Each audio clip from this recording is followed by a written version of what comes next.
जांभड़ा मतलब purple.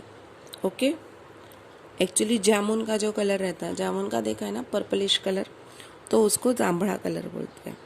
Okay, शेंद्री नावाच्या वनस्पतीच्या बोंड्यातल्या बिया भगवा रंग देतात। और बोलते हैं कि शेंद्री कलर नाम की एक वनस्पति है, वनस्पति मतलब झाड़ है, उसके अंदर के फूल जैसा ऐसा अरे फूल नहीं, फल जैसा, और उसके अंदर से कुछ बीज आते थे, उस बीज को निकालेंगे तो उससे भगवा रंग, भगवा मतलब ऑरेंज कलर मिलता था। काही पानांचा हिरवा केला और कुछ पत्तों का हरा, चून्याचा पांढरा, और चूना रहता ना उसका वाइट कलर बनाया, कुंकुआचा लाल, और कुमकुम रहता ना उसका रेड कलर, आणि दगडाचा पिवळा केला, और वो जो पत्थर थे उसका येलो कलर बनाया।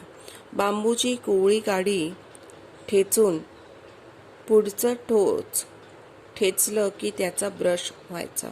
देखिए बांबू की एकदम सॉफ्ट, कोवड़ी मतलब सॉफ्ट जो डंडी थी उसको तोड़कर उसका आगे का पार्ट उसको क्रश करते थे तो वो एकदम ब्रश जैसा बन जाता था। ठेचन मतलब क्रश करना। ओके, तहानभूक हरपून आम्ही दगडावरची चित्र रंगवत बसायचो। तहानभूक मतलब भूख प्यास भूलकर हम उन पत्थरों पर ड्राइंग्स बनाने बैठते थे। नज़र जाईल तिथपर्यंत चित्र चित्र, म्हणजे हमारी जहाँ तक नज़र जाएगी वहाँ तक चित्र ही चित्र, ड्राइंग्स ही ड्राइंग्स दिखते थे। थोड्या दिवसांनी पाऊस यायचा, नदी व्हायला लागायची, आमची चित्र नदीच्या पोटात गडप जाते। देखिए थोड़े दिनों के बाद बारिश आती थी, तो बोलता है कि बारिश आने से नदी में वापस पानी भर जाता था और पानी बहने लगता था। बोलता है कि वो जो पत्थरों पे हमने जो पिक्चर्स बनाई थी वो पूरी पानी में डूब जाते थे। मी जे काही व्यक्तिगत सांगतो आहे ते एक उदाहरण आहे। निसर्ग किती परीने आपल्याला देत असतो ते लक्षात येऊन मला इतकंच म्हणायचं आहे की साधन नाहीत म्हणून अडून बसायचं कारण नहीं। बोलता कि मैं एक व्यक्तिगत मतलब पर्सनली मैं आपसे ये बातें कर रहा हूँ और आपको एक एग्जाम्पल दे रहा हूँ कि निसर्ग यानी नेचर से हमें कितनी ऐसी चीज़ें मिलती है, उसका हमें ध्यान हो कि निसर्ग यानी कहते हैं ना कुछ, यानी मला इतकंच म्हणायचं है, मीन्स मुझे इतना ही कहना है कि हमारे पास फैसिलिटीज़ नहीं है इसलिए कोई भी काम रुकता नहीं है। ओके, साधन मतलब चीज़ें। ओके, अडून बसण्याचं कारण नहीं, मीन्स हमारे पास चीज़ें नहीं है इसलिए कोई काम रुकना नहीं चाहिए। तुमच्या इच्छा तीव्र असतील तर साधनांशिवाय साधना करता येते। मीन्स अगर उस चीज़ को करने की तुम्हारी जो इच्छा है, तुम्हारी जो विश है वो स्ट्रांग रहेगी तो बिना किसी चीज़ों के भी तुम वो काम कर सकते हो। ओके, आता हेच पहा, श्रावण सरता सरता पाऊस कमी व्हायचा पण नदीत वाहतच असायची।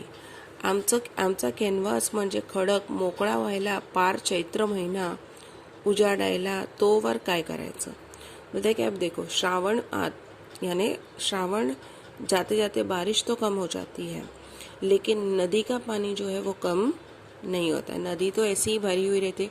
तो बोलते हैं कि हमारे जो कैनवास यानी वो जो बड़े बड़े पत्थर है वो अभी फ्री होने के लिए अभी और टाइम लगता था। चैत्र महीना मतलब अराउंड मार्च तक जाता था।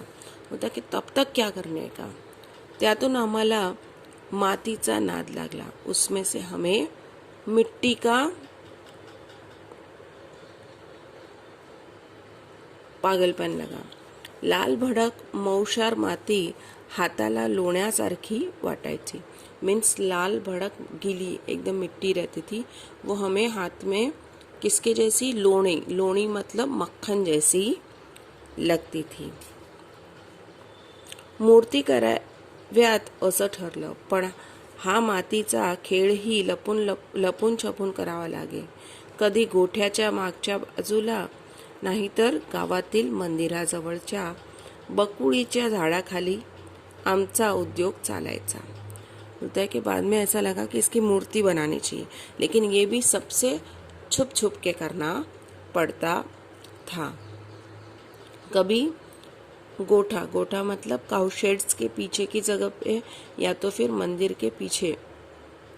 बकुड़ी मतलब बबुल के जो पेड़ रहते हैं, उस पेड़ के नीचे ये हमारा मूर्ति बनाने का काम चलता था. मूर्ती करून वाळत ठेवल्या कि काही काळात न त्याला तड़े जाऊ लागल्या. अब उस मिट्टी की मूर्ति बनाकर सूखने रखते थे तो कुछ देर बाद उसमें क्रैक्स आ जाते थे.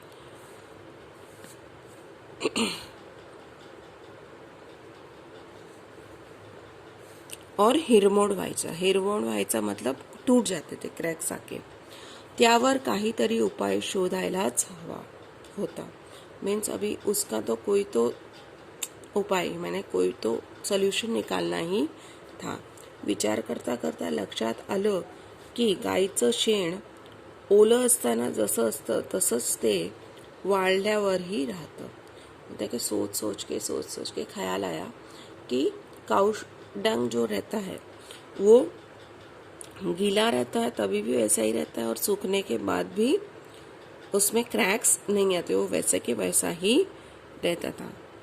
आम्ही उसमें क्रैक्स नहीं आते थे, ऐसा ध्यान आया.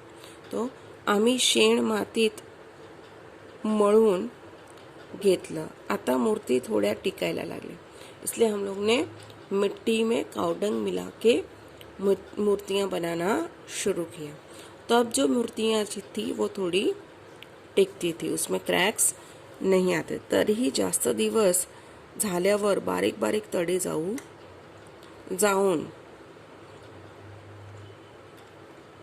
थलप्या पडायला पुन्हा विचार सुरू. अब बोलते हैं कि लेकिन फिर भी थोड़े दिनों बाद, ज़्यादा दिन नहीं टिकता था, कुछ दिनों बाद उसमें क्रैक्स आके उसमें से पपड़ियाँ निकलने लगती थी. थलपिया मतलब पपड़ियाँ निकलने. अब वापस हमारा विचार शुरू कि अब क्या करें कि ये अभी इसमें क्रैक्स ना आए, और ये सोचने के हमारा वापस वो चालू हो गया कि क्या करें कि जिससे इसमें क्रैक्स ना आए.